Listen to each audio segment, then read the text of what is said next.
Evening, Long Paul. Thank you, Long Paul. Thank you, Long Paul, very much for all your teaching. It is always a joy listening to Long Paul's Dhamma talk, and always bring lots of happiness while listening to the talk. And also, Ajahn Chah teaching Becoming Alive, listening to Long Paul's talk as well. Long Paul, last week when you were teaching about Nivida, so I just wonder whether the practice that I practice, is it considered as nivida? There is a sound that always disturbs me, the sound, and I was just very curious to know what is it. So finally, I call up the management office and ask them what is the sound. And they told me it's like this person is using this equipment to clear the leaves.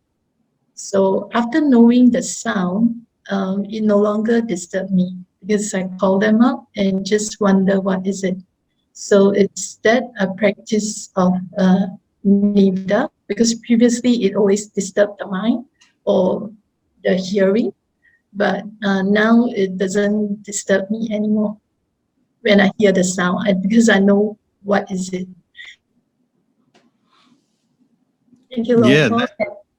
Later on, I have something to add. Okay, that's a very common experience people have, and particularly in meditation, is that something comes up that disturbs you, and as long as you don't know what it is, a sound or a feeling, it can, it just keeps gnawing away at you. It keeps disturbing you because you don't know what it is, and your mind, because we are lacking mindfulness and wisdom sometimes, we fill in the void. So we say, oh, this sound, it shouldn't be there. Where is it from? We get caught into doubt, skepticism, or we just judge it and get annoyed with it and say it shouldn't be happening. Sometimes we're blaming people. We say, oh, this sound must be man-made. Somebody's doing it and annoying me. This isn't fair, not right. That person should know better. Our mind will start to fill in with a lot of negative thinking. But when you find out what it is, like you say, it's equipment for blowing leaves, and you realize it's something that just has to be done, maybe it's a useful job, then it doesn't matter anymore, does it? Your mind can accept it because it knows what it is, and it can be at peace with it and move on. So then it's easy to let go.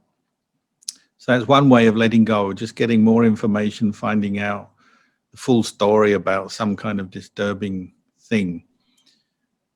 But it's not always possible to do that, is it? You can't always get that information.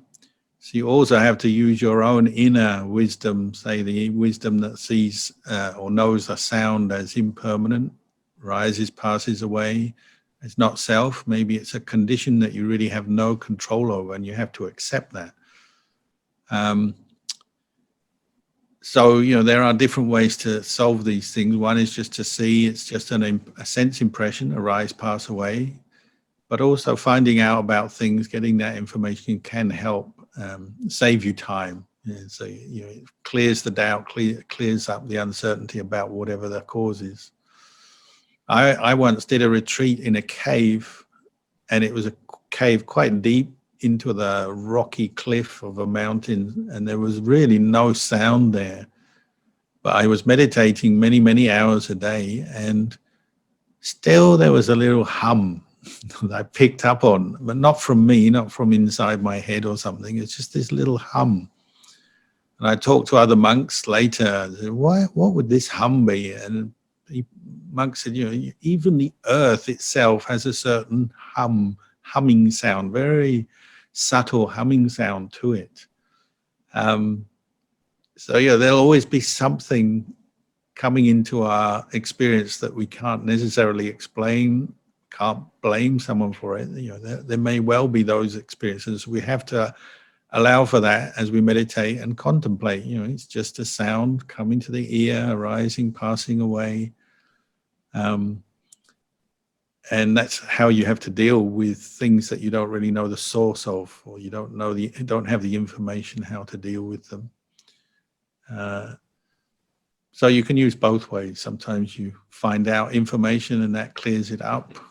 Other times you just have to see it as impermanent and not self.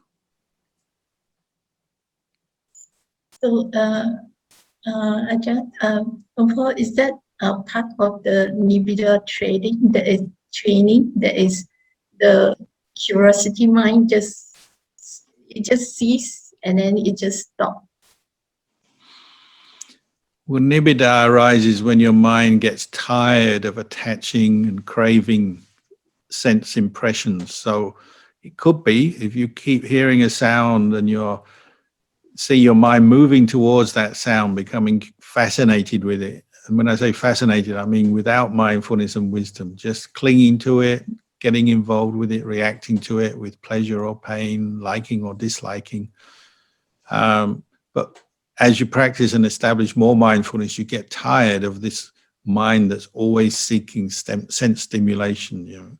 Enough is enough. The mind gets tired of it, bored of it, turns away from it.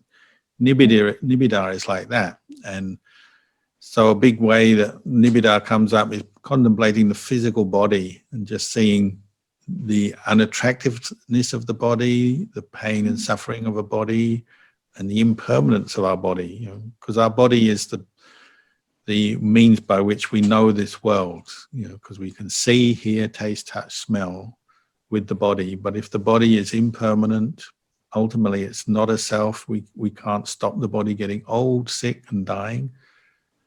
Your mind seeing the suffering of that attachment to the body and the desire for the things the body can have, the pleasures, the mind gets tired of doing that because it's only leading to more suffering, more disappointment, more frustration. So then the mind wants to step back, turn away, and we say it's disenchanted. It's no longer enchanted with the world and all the sight, sounds, and pleasures of the world.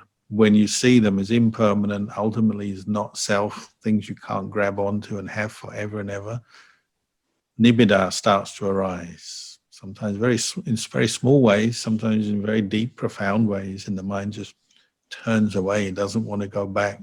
It's had enough, no more doubts about those experiences. It doesn't want them anymore.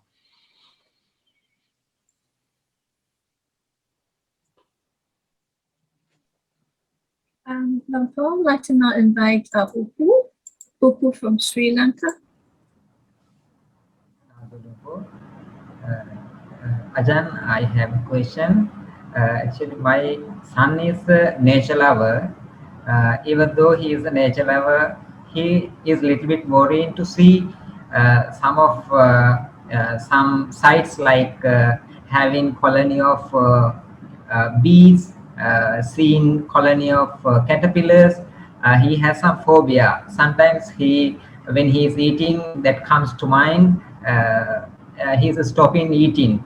There are some trees in my garden. There are some caterpillars. So how to avoid that kind of unpleasant thinking, or how can we avoid the situation like that? He's a nature lover, but sometimes the afternoon he said that he is hating butterflies because their premature level is caterpillars. So I explained him what is biodiversity and ecosystem. So how to teach him in a way that we can match to the Buddhism. Thank you, Ajahn. Maybe in the beginning, just encourage that person to develop a lot of kindness and compassion for all beings as a daily practice, and to recognize that all beings want to be happy and alive, and that includes things that you may personally not like, creepy crawlies, caterpillars, bugs, whatever. Just developing an appreciation that all living beings, we say sentient beings, want to be alive. They want to be at peace, happy. They want to get the things that make them happy. So even if there are certain forms in this world, and the world has so many formations in nature, creatures of all kinds, big and small, they all have this in common. So if you develop goodwill, metta and karuna, compassion, then you're developing that across the board to all beings. And that helps you to be more accepting of the things you don't like or find repulsive or afraid, bring up fear. It's like we used to live in kutis, in huts in the forest, in the jungle in Thailand, which is full of all kinds of stuff. And, you'd have geckos and lizards on the walls, and snakes go through, and mosquitoes and bugs and ants and all kinds. And Ajahn Chah used to just say, look, this world you don't own it. Everyone has their right to be here, even bugs, animals, mice, rats, whatever it is, the things you don't like, they all have the right to be here because it's not your world, you don't own it. It's a delusion we have. We try and control our environment and get rid of the things we don't like. So sometimes we have to develop a lot more metta and compassion and, just accept there will be things around that we don't like, don't agree with. And sometimes they're troublesome. What we call pests can be very troublesome, but see if you can develop the metta, at least tolerate them enough not to kill them. And you just know your character. There may be some animals or bugs you have phobias for, like spiders or something.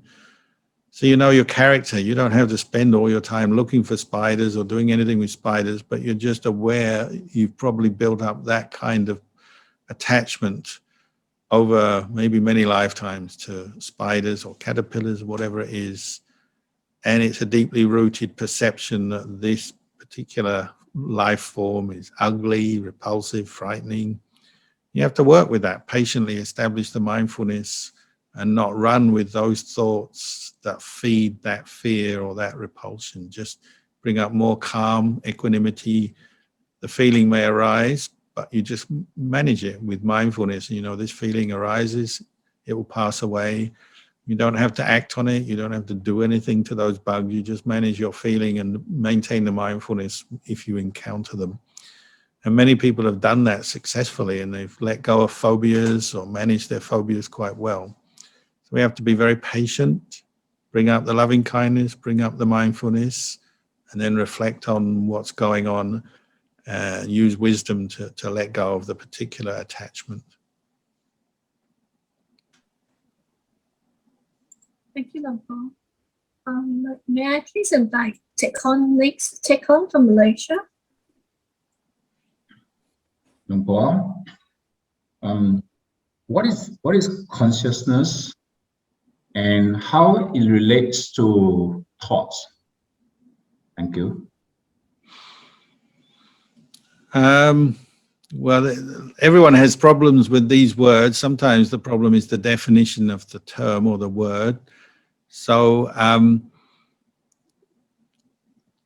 probably the easiest thing to say is consciousness is the mind. It's this quality of knowing. We can know things. As a human being, we know.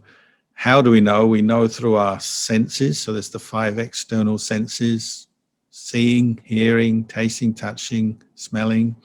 And then 1 internal sense of the mind itself. So you can know a thought, you can know a memory. But the thing is, we don't always know skillfully because we've accumulated ignorance, craving, attachments. Then our knowing is often biased and limited and wrong or confusing. So we can know things, but then we start to react with craving and attachment. Thought in itself is just something that arises into consciousness. So you can have a thought. Every moment of your day, you probably do have thoughts. As long as you're awake, you will have a thought coming up.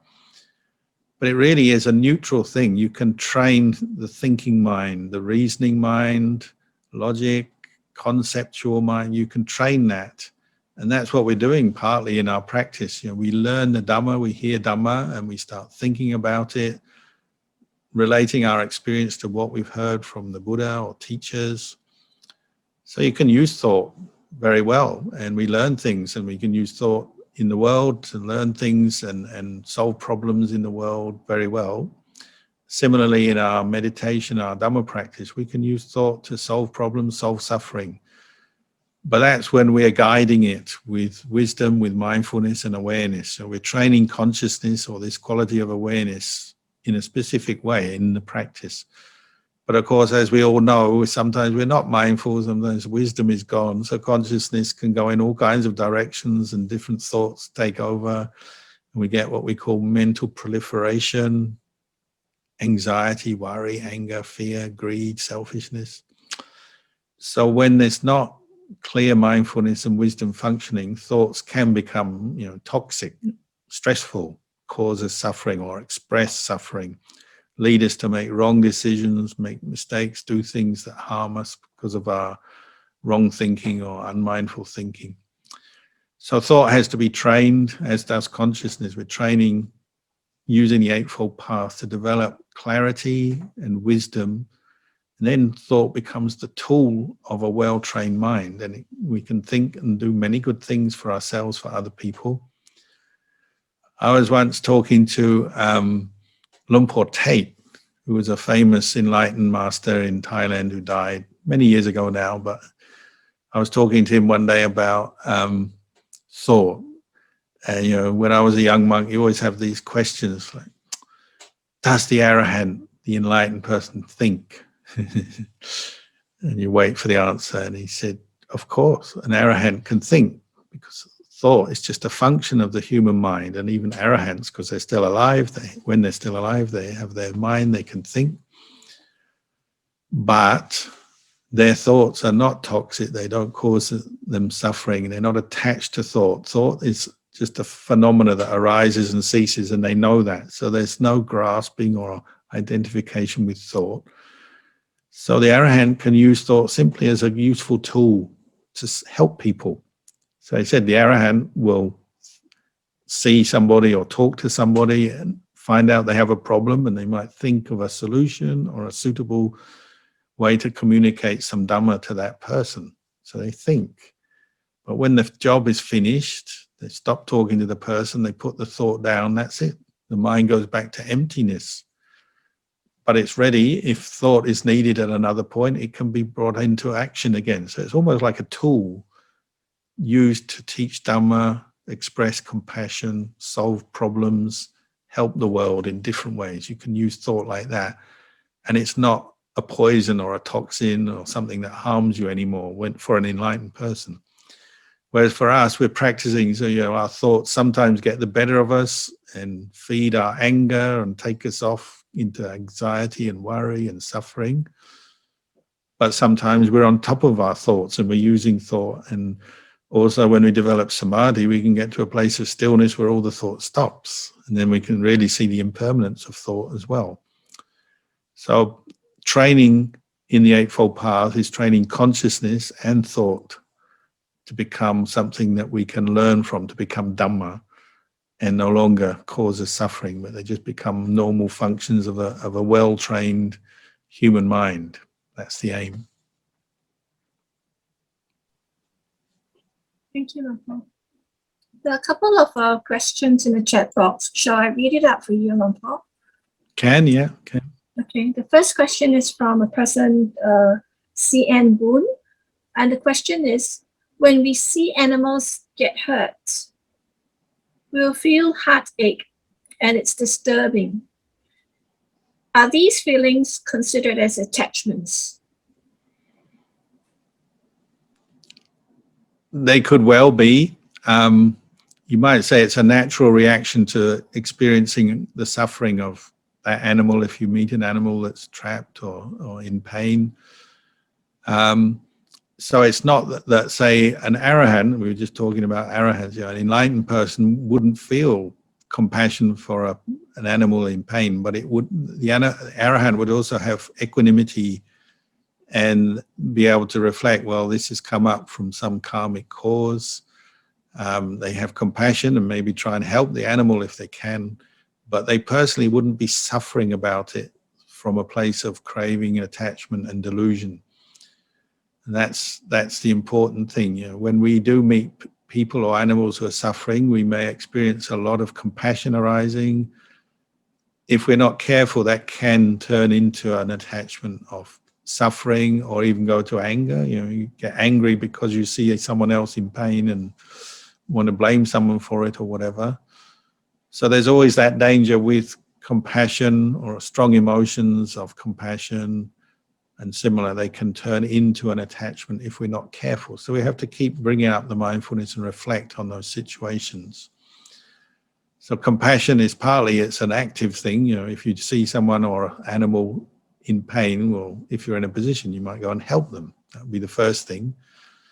But sometimes you can't help them successfully. They're just in pain. There's nothing you can do. Well, you also have to practice equanimity with the fact that you can't help them.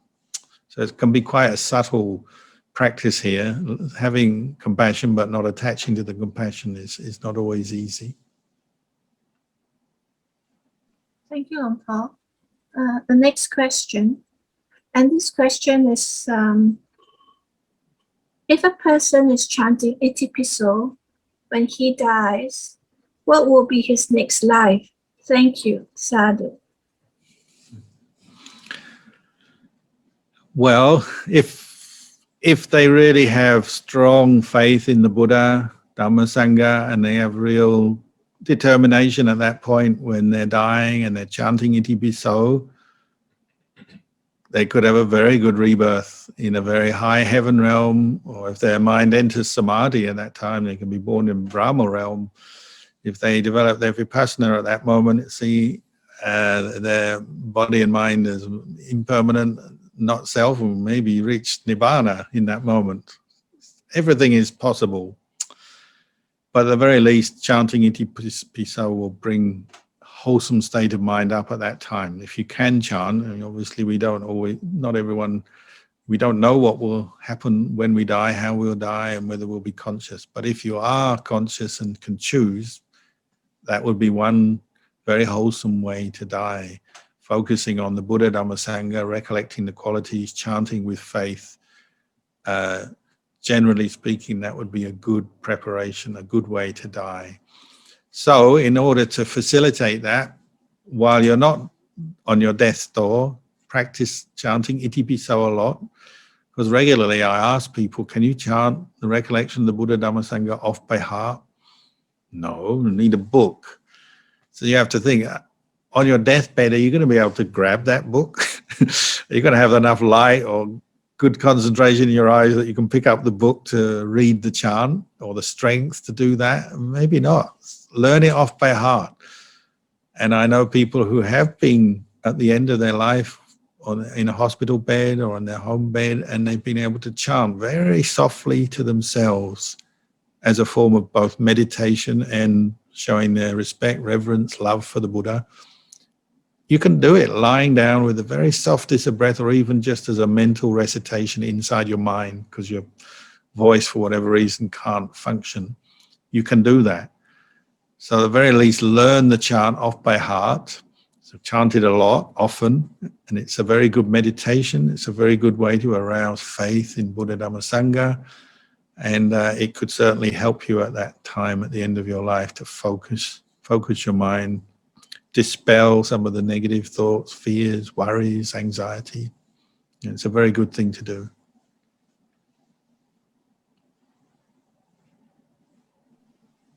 Hi, Long Paul. I'd like to call upon a very special person. For the last two sessions, I believe, he or she has been online, and I believe she's from Africa. And this person tells me that he or she is suffering from COVID right now, and this is a very I would say a healing session for him or her. Can't tell. Maybe if I can call out the person, and you can please unmute yourself. Malay Kaminsky from South Africa. Thank you. Can you hear me? Yes, we can hear you. Please go ahead. Thank you, Ajahn Kalyano, for taking my question. I've become aware that there are times in my meditation where a thought will arise about something I'm angry about, or an issue emerges.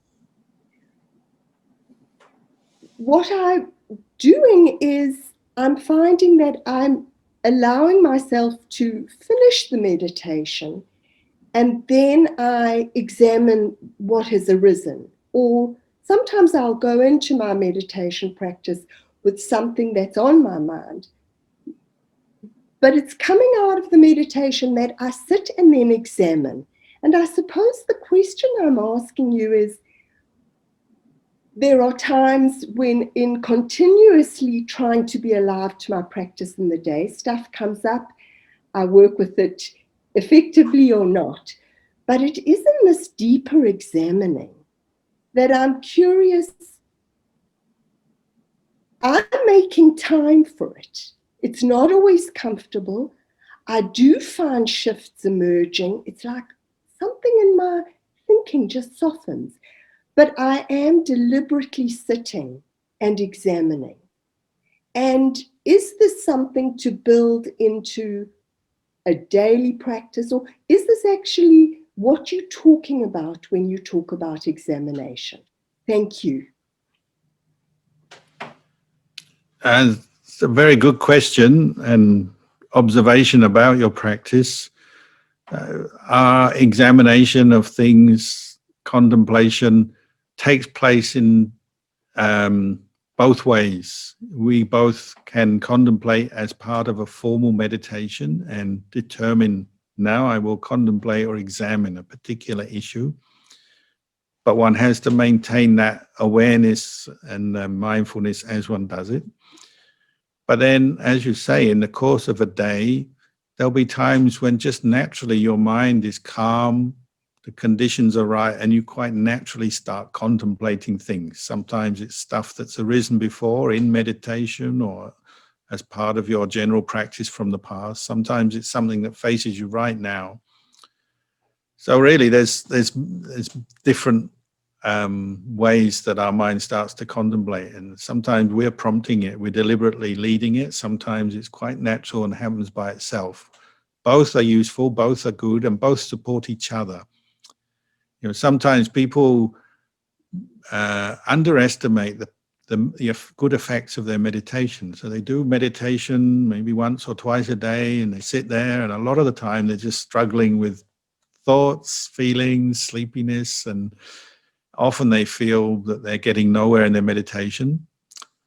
But then at other times, something pops into their mind, maybe hours later in a situation, and they just have enough awareness to see a particular attachment or some kind of angry reaction or worry, and they have enough awareness to see it, deal with it, let it go, or understand it better and let it go and get beyond their suffering in a more normal situation, not when they're meditating. But it's like a carry-on from the meditation. You have to see, if you meditate regularly, like every day or almost every day, your overall level of mindful awareness is improving. Some people very quickly, some slowly, but it is improving. That will prompt deeper investigation and examination of your experience, your physical body, mental states, emotions, thoughts, attachments in different ways.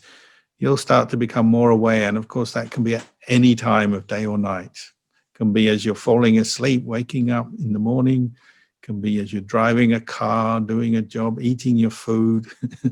Or it can be on the meditation cushion. Really, there's no boundaries, no limits here. So you certainly have to keep up the regular practice, because that's where you're doing it very intensely and in a deliberate way. And so don't get disappointed if it doesn't seem to be going well. But then also there are these other times where you can contemplate in quite a natural way, just walking along, doing something.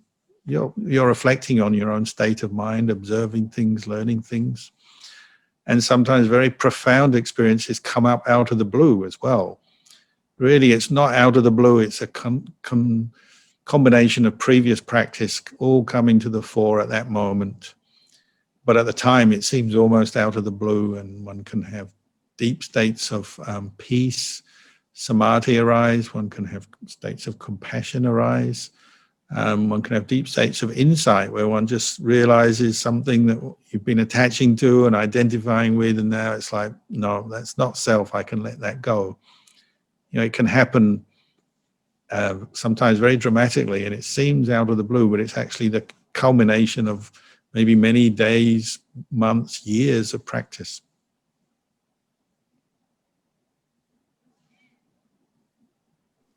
There are a couple of questions here, type questions. Let me read it out.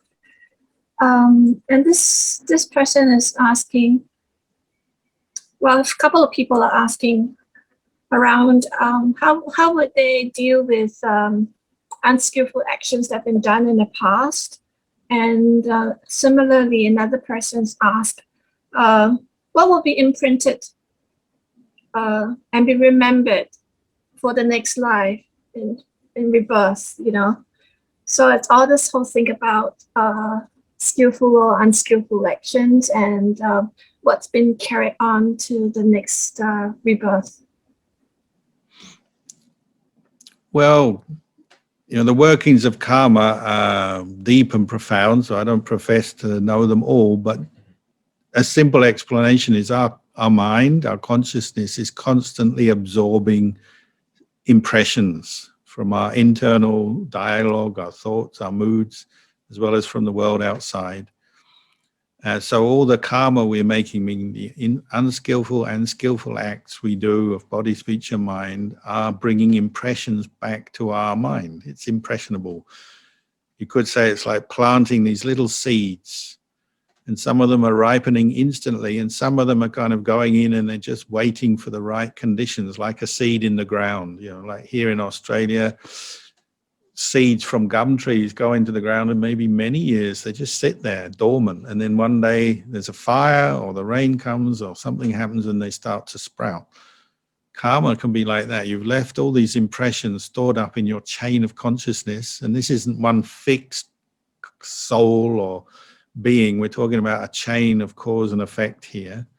Consciousness is like that, moment by moment by moment by moment, but it's also storing up these seeds, these impressions. They've all affected it, conditioned it. So one day the conditions are right and the karma can ripen, good and bad. And that can be just a thought. You think of something or a very strong feeling comes up, pleasant or unpleasant. And so the teaching on, you know, karma and rebirth is that at death, consciousness is still arising and ceasing unless one is an arahant, reach nibbana. So as one goes into the next life, consciousness arises in the next life, and these seeds, a lot of them are carried along with it to ripen in the next life. So again, there's nobody controlling this or making it happen up there somewhere, sort of pushing buttons and making you have good and bad experiences. It's just seeds or conditions ripening. When the conditions are right, they happen, things come up. And so you can see tendencies, say if you keep getting angry or keep getting sad and depressed through your life, well, those tendencies maybe are going to be conditioning you into your next existence. If you keep developing very good karma, practicing generosity, mindfulness, developing the peaceful mind from meditation, well, that's very powerful good karma which will arise in your next life. So it's like consciousness is going along absorbing many things. So what's the best thing to do is to keep developing wholesome, skillful intention, skillful karma, making that through body, speech, and mind. And that's how your mind improves. Your consciousness improves. It becomes brighter, happier, more skillful, and you're letting go of the negatives necessarily. If you develop good karma, then naturally you're not developing bad karma, so that will start to fade from your experience. Your experience will get better. That's why people who practice Buddhism generally become happier people, because they're developing good karma and experiencing the fruits and the results of that. Thank you, Lumpur. Well, just two last questions, but I think you have already answered one, which is about, you know, how does one observe the existence of bad thought and stop doing, you know, creating bad karma? I think you've already addressed that in the earlier answer. But there's just one more, and I think that could be perhaps a topic for our next session, which is, I have a question when I read the sutta and the books. What are the 5 aggregates and how does one observe them? So that's the question, Lumpur, on the 5 aggregates. What are they?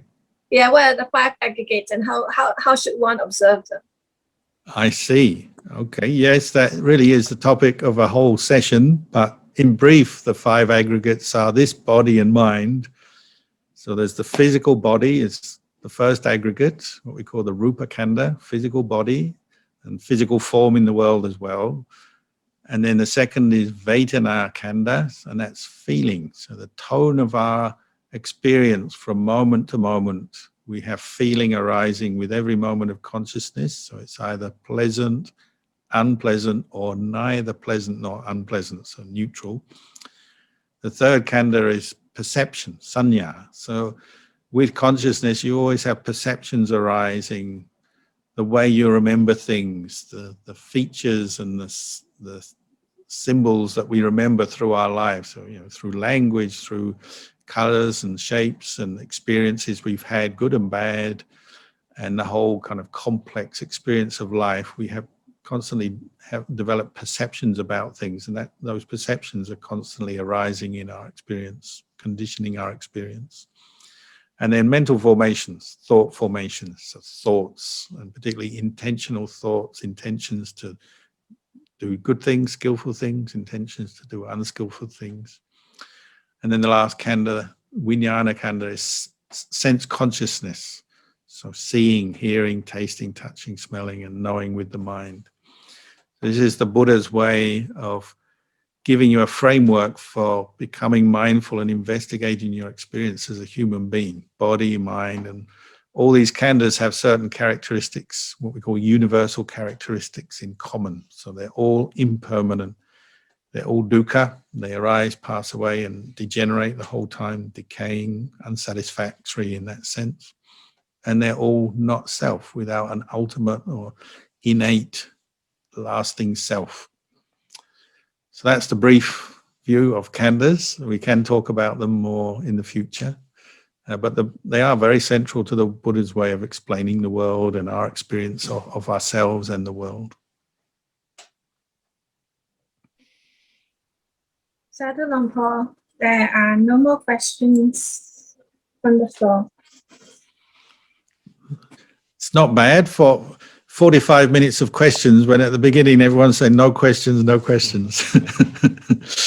Ended up talking more for the questions than the talk itself. Anyway, it's all good. I hope whatever we've discussed tonight has been useful for you. As I said, we're here at Bodhipala Monastery in South Australia, so a new place for the Zoom session. I hope you've enjoyed it. And we'll see you again next time.